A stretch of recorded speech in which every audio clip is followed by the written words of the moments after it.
Welcome to the Metaphysics series. In this series, you and I are going to explore some visuals that I've been given by beings looking like this. Now, I don't say this to be like, and this is what they say, so now we all need to believe it. 'Cause no, that's not the way we work here at Ashua.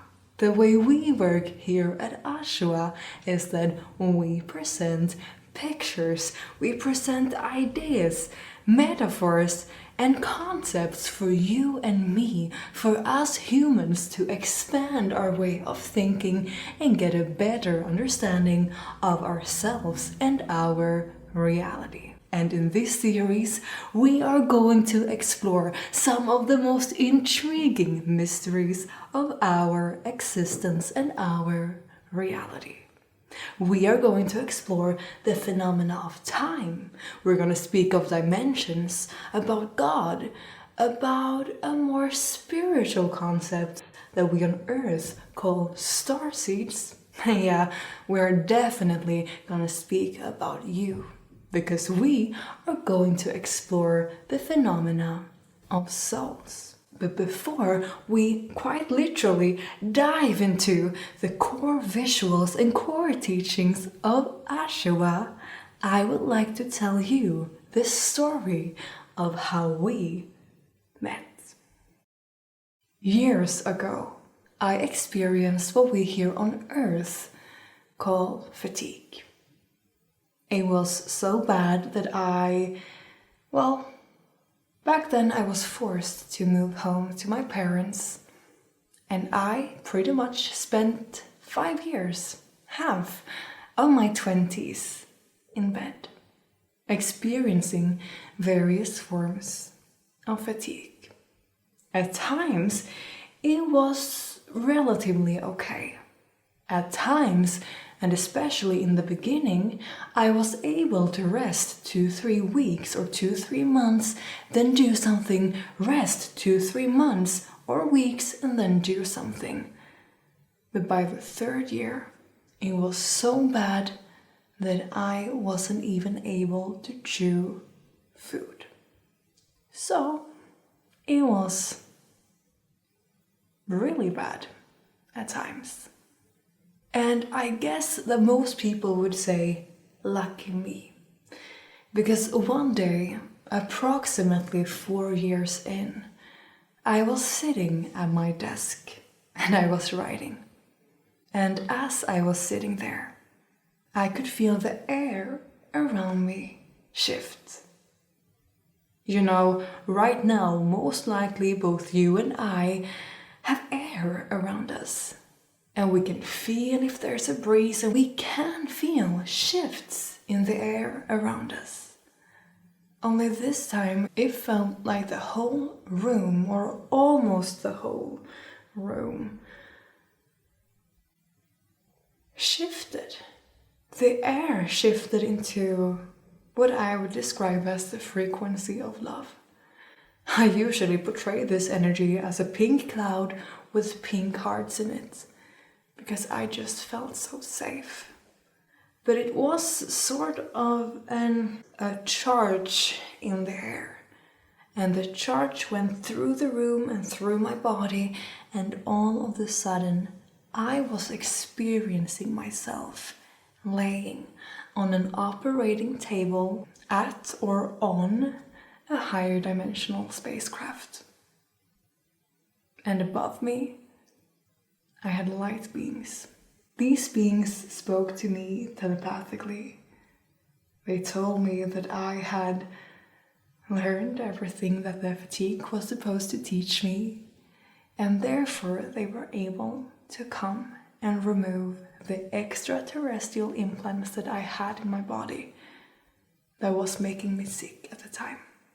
And I could feel them remove the implants. They told me that after this surgery, after this incident, after this happening, I would need to rest for a little while to allow my physical body, the cells and atoms that the physical body is made of, to calibrate. I needed to rest so that my body would get used to actually be healed. And I was so relieved. I was so happy, grateful, and still till this day, so grateful. Now, we could discuss if these beings knows everything, if they know about the future or not. But if they do know everything about the future, well, in that case, they did forget to tell me about a minor little detail. Because approximately 2 days later, I had another group of beings visiting me. This time it felt like the group of beings was outside of the house. And within the room, one being entered and approached me. I usually depict this being like this. And I didn't perceive him to be as physical as we are. I did perceive him as a being made of a hologram. So I was of the perception that it was a higher dimensional being using technology to have this conversation with me, to appear like this to me. Anyways, what happened is that this being, whom I call Jaspar, he told me that it was time for my training. And the thought I'm about to think in my brain and my mind is, what training? But before I even get to think WH, he answers. And the pace he answers in is phenomenal. It's incredibly fast. He shows me a platform with courses, with meditations, with an healing area, and many other exciting things and aspects within that platform. And he told me that that is a platform I'm meant to create. It's a platform that today is named Ashua. And he told me that he and his team, as well as other teams in the cosmos, were going to educate me. They were going to tell me what I'm supposed to say in the courses. And I just felt, wow. So I was really happy and glad. Still cry when I speak about either of these happenings because it really means so much to me. But then we have this tiny little detail.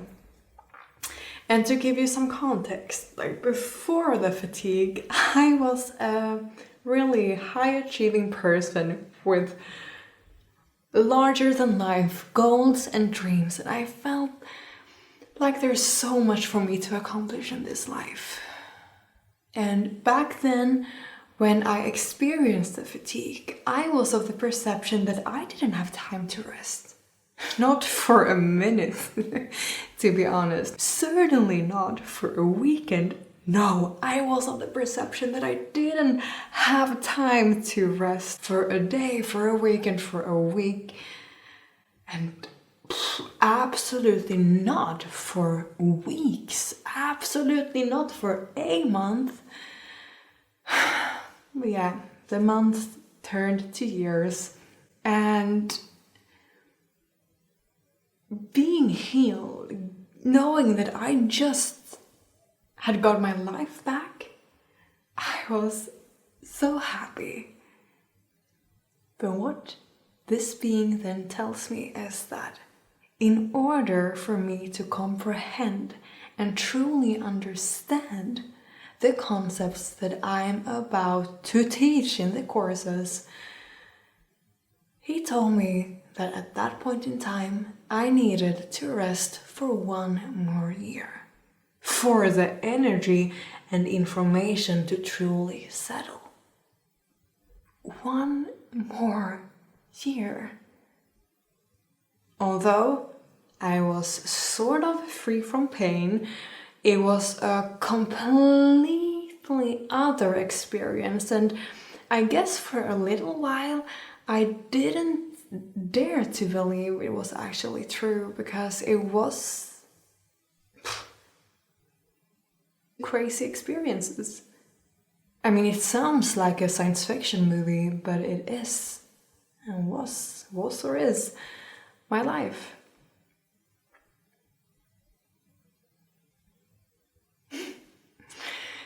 Yeah. Anyways, I did say yes, and now we're here. Now we're here.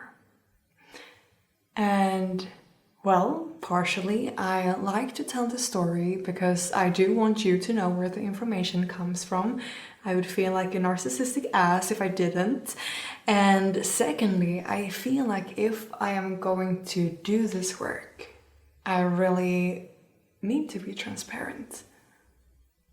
I feel like the story in itself will also help many people in the future. We will get a better understanding of how contact with higher dimensional or extraterrestrial or extradimensional beings may look like. And I guess also I want to say that I am truly, truly grateful that you are here and giving us and me a chance. And I hope with this story that you do really feel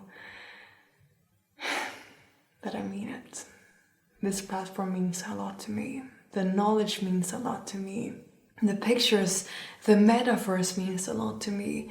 And again, this is not a platform that is supposed to say, this is the only way we're allowed to think. This is a platform designed for us to expand our way of thinking and assist us become the most authentic and vibrant versions of ourselves.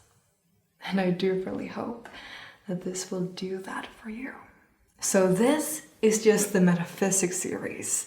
We have many, many courses on their way, and you will find them at www.ashua.space. But we start off here, and I would like to start with the core visual. The visual of all that is. So the first thing that these beings showed me was this giant glowing orb. And they call this orb all that is. Within here, we find existence, everything that exists, everything that's ever been, and everything that ever will be. This is the equivalent to what we here on Earth call God, Source, the Creator, the universe, and all the other words we have for God. But what I really love about this orb is that if this orb represents all that is, that means that this orb is not only the Creator creating something outside of itself. If this is all that is, that actually means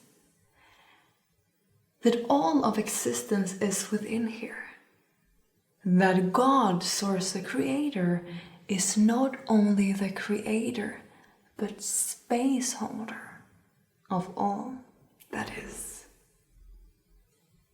You're gonna see how cool this is in the end of this video.